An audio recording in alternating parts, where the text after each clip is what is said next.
જય શ્રી કૃષ્ણ મિત્રો, નિત્ય સત્સંગમાં આપ સૌનું સ્વાગત છે। આજે આપણે સાંભળીશું નિત્ય જપ શ્રી વિષ્ણુ સહસ્ત્રનો પાઠ। જો આ વિડીયો તમને પસંદ પડે તો લાઈક અને શેર કરી ચેનલને સબસ્ક્રાઇબ જરૂરથી કરજો।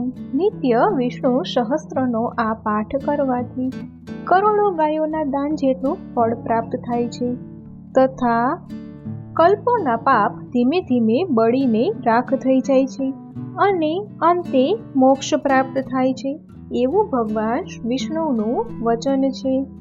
તો હવે આપણે સાંભળીએ નિત્ય જપ શ્રી વિષ્ણુ સહસ્ત્રનો પાઠ।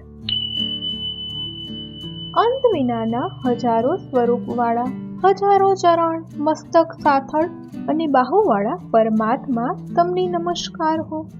હજાર નામવાળાને, હજાર કોટી યુગને ધારણ કરનાર એવા શાશ્વત બ્રહ્મ પુરુષને નમસ્તે હો।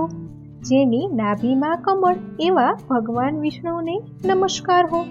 જલમાં શયન કરનારા શ્રી વિષ્ણુ ભગવાનને નમસ્કાર હો। હે કેશવ, હે વાસુદેવ, આપને નમસ્કાર હો। જે વાસુદેવ વાસનાથી ત્રણેય લોક વાસનાવાળા છે અને જે પ્રાણી પદાર્થના નિવાસ સ્થાન છે એવા વાસુદેવને નમસ્કાર હો। બ્રહ્મ સ્વરૂપને સૌ બ્રહ્માંડનું હિત કરનાર દેવને નમસ્કાર હો। જગતનું હિત કરનાર શ્રી કૃષ્ણને નમસ્કાર હો। ગોવિંદ સ્વરૂપને નમસ્કાર હો। જેમ આકાશમાંથી પૃથ્વી પર પડેલું પાણી સમુદ્રમાં જાય છે તે બધા દેવોને કરેલા નમસ્કાર ભગવાન કેશવ પ્રતિ જાય છે, જેમાં શ્રી હરિનું ભજન પૂજન થાય છે એવા આ માર્ગ નિષ્કુંઠ છે અને શ્રી હરિના ભજન પૂજન વિનાનો માર્ગને કુમાર્ગ જાણવો।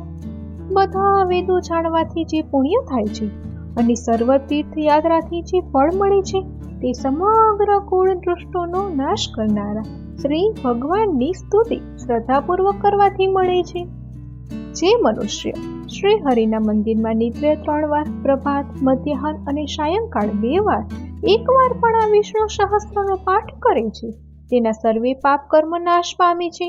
જે મનુષ્ય આ સ્ત્રોતનો પાઠ ભાવ ભક્તિથી કરે છે તેના શત્રુઓ બળી જાય છે, તેના ઉપર સર્વે ગ્રહો શાંત રહે છે અને તેના સર્વે પાપો વિનાશ પામે છે।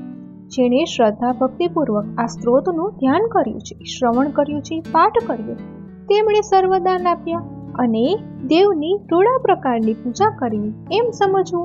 જે મનુષ્ય દરેક બારસને દિવસે મારી સમીપ આ સહસ્રનો નામનો પાઠ કરે છે તેણે આ લોક કે પરલોકમાં કોઈ પણ ઠેકાણે ભય રહેતો નથી અને તેનો કરોડો કલ્પના પાપ ધીમે ધીમે બળી જાય છે।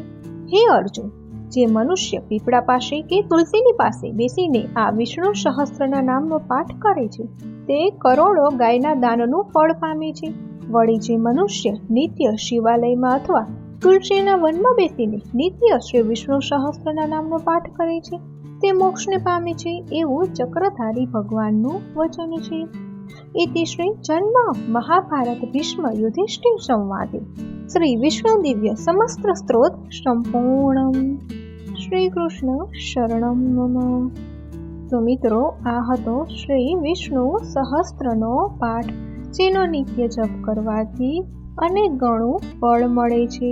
જો આ માહિતી તમને પસંદ પડી હોય તો વિડીયોને લાઈક અને શેર કરી ચેનલને સબસ્ક્રાઇબ જરૂરથી કરજો। જય શ્રી કૃષ્ણ।